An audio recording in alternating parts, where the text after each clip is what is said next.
Okay, that's for thumbnail purposes. You are worthless in the wrong place.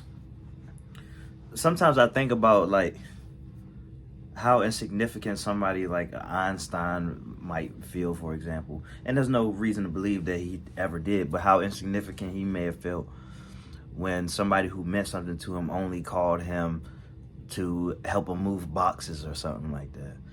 And I felt like that a lot in my life. It was like what was required of me in certain dynamics and relationships that meant a lot to me, what was required of me was a lot lower than what I'm capable of.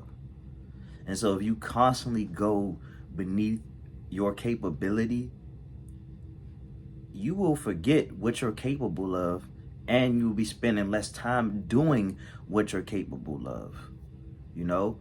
And that's a fast track to feeling lost. You know what I mean? So, because to be familiar with something, you have to keep showing up. You have to keep being there. It's not enough to just keep resting on your laurels, to holding on to what was.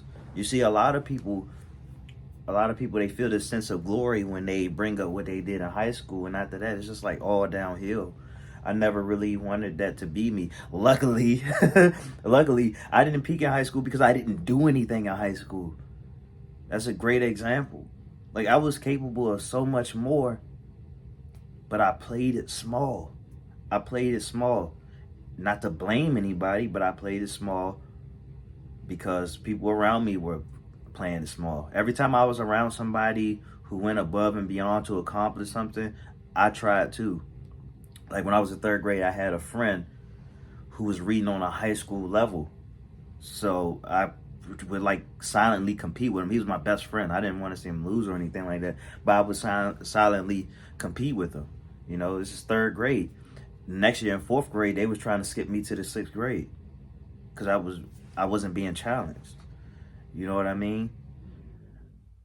So understand that if you feel insignificant in certain places, you're just in the wrong place, bro. You know, uh, a fish is no good on land.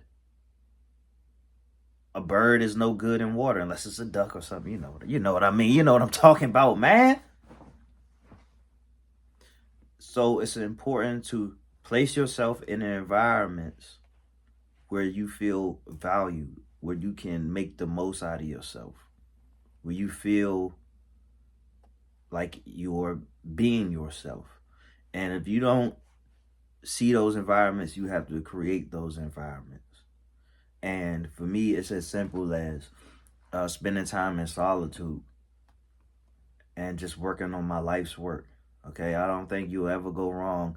No matter if you experience a great deal of loneliness, you will never go wrong working on your life's work.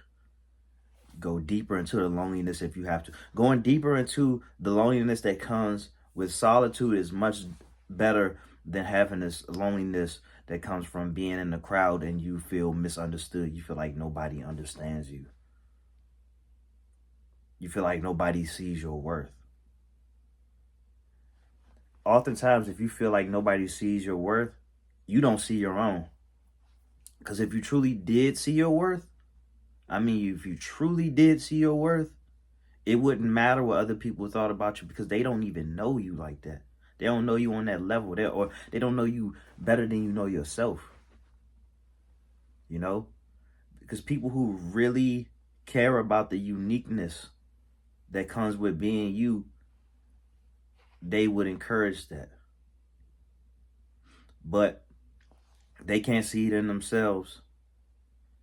And, quite frankly, they may not be on your level in one aspect or the other. So, to no fault of their own, they will try to play it to the common ground, to where you usually meet up at, which could be detrimental for you. You know, because here's the thing, and I'm done with this. I had to meet so many people where they weren't willing to meet me where I am. So the issue was when I got tired of that, meeting people where they were, we really didn't have much of a dynamic. The fault was my own because instead of just showing them all of me, I would show them certain versions of me, smaller versions of me, that aligned with our dynamic. Like if I had a dynamic where, oh, we just joke around and stuff like that, and that's our relationship, then that's where I would kind of show up as, okay, we talking shit and all that. Which, in one sense, it's cool. But like when you start getting like really serious about things, or the people you joke with, you can't be serious with. You don't even really want to joke with them no more. You know, it doesn't have to be like that, but I just found myself in those positions. Like I can't even share the things that I appreciate the most with you.